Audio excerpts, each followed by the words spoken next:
स्नेनिल्स art of teaching या चॅनलवरती आपल्या सर्वांचं स्वागत आहे।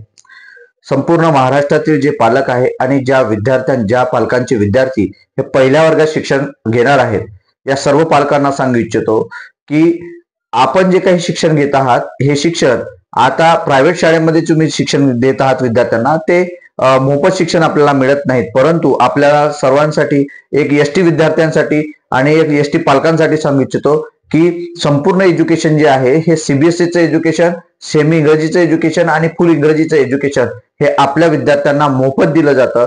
याकरिता जाणीव जागृती म्हणून हा व्हिडिओ बनवतो आहे। तत्पूर्वी आपण जर माझ्या या चॅनलला व्हिडिओला किंवा या चॅनलवरती पहिल्यांदा आले असाल तर माझ्या या चॅनलला सबस्क्राईब करा, जेणेकरून येणारे जे काही अपडेट्स असतील हे अपडेट आपल्याला या चॅनलवरती मिळत राहतील। आपल्याला माहिती आहे की आदिवासी विकास विभागाच्या माध्यमातून नामांकित इंग्रजी नामांकित शाळांमध्ये आपल्या विद्यार्थ्यांना प्रवेश दिला जातं आणि ते प्रवेश देण्याकरिता जे नोटिफिकेशन आहे ते नोटिफिकेशन 12 तारखेपासून सुरू झालेलं आहे, म्हणजे डिसेंबर महिन्यापासून सुरू झालेलं आहे। आणि हे डिसेंबर महिन्यापासून सुरू झालेलं जे काही अर्ज विक्री आहे किंवा अर्ज देणे जे प्रकार आहे हा फेब्रुवारी महिन्यापर्यंत राहणार आहे, परंतु आपल्या पालकांपर्यंत जाणीव जागृती होत नाही, याकरिता हा व्हिडिओ बनवतो आहे। आपल्या आदिवासी बांधव जे काही असतील, मग नागपूर विभागाचा असेल किंवा इतर जे विभाग असतील, संपूर्ण महाराष्ट्रभर ही योजना सुरू आहे आणि नामांकित विद्यार्थ्यांकरिता ही योजना आहे। मग नामांकित शाळांमध्ये विद्यार्थ्यांना कसं प्रवेश देता येईल, तर आपल्याला 6 वर्षाचा विद्यार्थी असणं गरजेचं आहे आणि यात टर्म्स अँड कंडिशन म्हणजे अटी आणि शर्ती कोणत्या त्या व्हिडिओच्या माध्यमातून जे परिपत्रक आहे, संपूर्ण अटी आणि शर्ती हे मी पुढे तुम्हाला सांगतो आहे। परंतु आधी तुम्हाला हे लक्षात घ्यायचं आहे की कोणतेही शिक्षण घेत असताना आपल्या आदिवासी बांधवांना सांगू इच्छितो की 1ली ते 10वी पर्यंतचं शिक्षण संपूर्ण मोफत आपल्या विद्यार्थ्यांना होतं। पहिल्या वर्गापासून जर तुम्ही पहिल्या वर्गापासून टाकत नसाल तर 5व्या वर्गापासूनही EMRS शाळा आहेत, तिथेही तुमच्या विद्यार्थ्यांचं शिक्षण मोफत होऊ शकते आणि 12वी नंतर मात्र राहणे आणि खाण्याची व्यवस्था सुद्धा शासन वसतिगृहाच्या माध्यमातून करत असते, म्हणजे शिक्षणासाठी एकही रुपया लागत नाही। हे वारंवार मी बजावून सांगतो आहे। जर आपल्याला मदत पाहिजे असल्यास तर आपल्यासाठी आम्ही तत्पर आहोत, आपल्यासाठी मदतीसाठी आमचं कर्तव्य म्हणून आपल्याला मदत करतो आहे। त्यासाठी डिस्क्रिप्शन बॉक्समध्ये लिंक दिलेली आहे, स्नेनिल्स आर्ट ऑफ टीचिंग, आणि डिस्क्रिप्शन बॉक्समध्ये नंबर सुद्धा दिलेला आहे आणि टेलिग्रामच्या चॅनलची लिंक सुद्धा दिली आहे, यावर जॉईन व्हा। यावर आपल्याला हे अर्ज सुद्धा उपलब्ध असणार आहे, स्नेनिल्स आर्ट ऑफ टीचिंग या चॅनलवरती अर्ज सुद्धा उपलब्ध असणार आहे। यातून आपल्याला कोणत्याही अडचणी आल्या तर नक्की फोन करा आणि आपण तळागाळातील गोरगरिबांचे विद्यार्थी या शाळांमध्ये शिकवावं, कारण इंग्रजी ही जगाची खिडकी आहे आणि आपला विद्यार्थी हा इंग्रजीमध्ये शिकला पाहिजे हाच एक यामागचा उद्देश आहे। या व्हिडिओच्या माध्यमातून टर्म्स अँड कंडिशन काय आहे, अटी आणि शर्ती काय आहे आपल्या विद्यार्थ्यांसाठी ते बघा या व्हिडिओच्या माध्यमातून। बघा या ठिकाणी दिलेलं आहे महाराष्ट्र शासन आदिवासी विकास विभाग प्रकल्प अधिकारी एकात्मिक विकास प्रकल्प नागपूरचं हे पत्रक आहे आणि ही बातमी आहे। या ठिकाणी 2025 आणि 26 करिता शहरातील इंग्रजी माध्यमाच्या नामांकित निवासी शाळेत इयत्ता 1ली करिता हे प्रवेश सूचना आलेला आहे। पहिल्या वर्गात ज्या विद्यार्थ्यांना प्रवेश द्यायचा आहे त्या विद्यार्थ्यांकरता पहिल्या वर्गाकरता हे प्रवेश प्रक्रिया असणार आहे।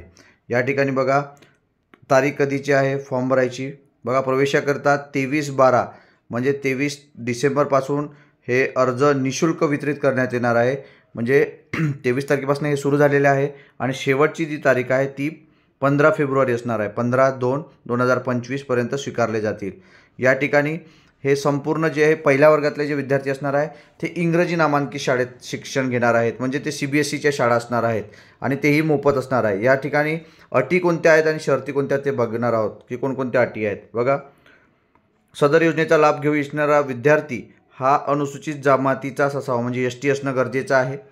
नंतर त्या विद्यार्थ्याच्या नावानं म्हणजे त्याचं अनुसूचित जमातीच्या दाखल्याची साक्षांकित प्रत म्हणजे त्यांचं जन्माचा दाखला जो असणार आहे तो साक्षांकित असणं म्हणजे झेरॉक्स असणं आणि सोबतच कास्ट सर्टिफिकेट असणं सुद्धा गरजेचं असणार आहे। पालकाचं असलं तरी चालेल। या ठिकाणी दुसरी जी अट आहे ते बघा, दुसरी अट असणार आहे जर विद्यार्थ्याचे पालक दारिद्र्य रेषेखालील असेल तर तो BPLचा दाखला सुद्धा या ठिकाणी जोडा। जर BPL असेल तर दाखला जोडणं गरजेचं आहे, जे तहसीलदाराचा दाखला आहे तो जोडणं गरजेचं आहे। नंतर उत्पन्न जो आहे विद्यार्थ्याच्या पालकाचं जे उत्पन्न आहे त्याची मर्यादा जी आहे ती 1 लाख रुपये, 1 लाखाच्या आत आपला त्यांचं उत्पन्न असणं गरजेचं आहे. आपल्याला माहिती आहे ग्रामीण भागातील सर्व विद्यार्थी हे 1 लाखाच्या खालीच उत्पन्न असतात. नंतर चौथी जी अट आहे ती बालकाचे किमान वय हे जे काही शालेय क्रीडा विभागाचं जे वय ठरवलेलं आहे म्हणजे 5.5 वर्षाच्या वर म्हणजे 6 वर्ष असणं गरजेचं आहे.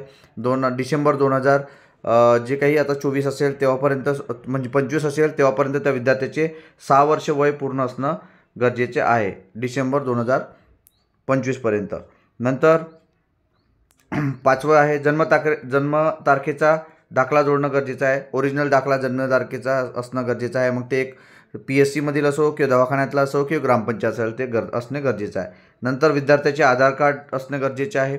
सोबतच विद्यार्थ्याचे पालक हे शासकीय नोकरी किंवा निमशासकीय सेमी गव्हर्नमेंट किंवा गव्हर्नमेंटमध्ये नोकरदार नसावेत. हा मेन मुद्दा आहे.